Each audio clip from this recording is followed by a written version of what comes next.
Hey, just before the guide starts, I'd like to point out something with all the R2 challenges in this car. By default, this car has traction control set to 2, and for some strange reason it affects the car a lot and it makes it very slow on throttle when you're turning at all. So I'd highly recommend to come into your controls here and assign traction control decrease and increase settings, and then once you get back into the driver's seat, you can decrease the traction control on the bottom right there down to 0, and now you'll have a lot more potential than before. In some of these challenges I was losing 1 to 2 seconds just because of that, so I hope this helps you out. So just like the other R2 challenges, we're going to start off by controlling the throttle as we pull off from the lights, and by that I mean going about half throttle, then shift up to gear, and then building up throttle to 100% just to avoid some wheel spin.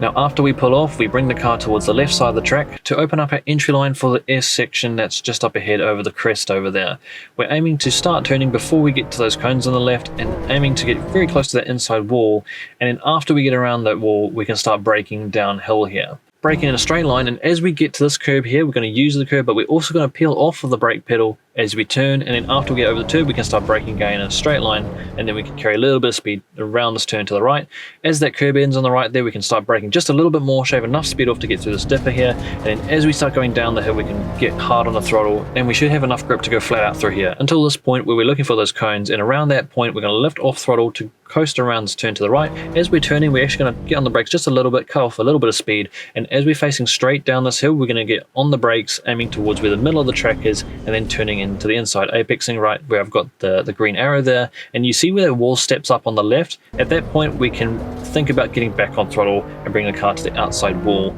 That's the run complete. I hope it helps you out. Be patient on that last turn coming out of that tight turn, getting on throttle. It's easy to get into the wall if you touch the throttle too early. I'm going to play through the whole run again without any interruptions, so thank you for watching and see you next time.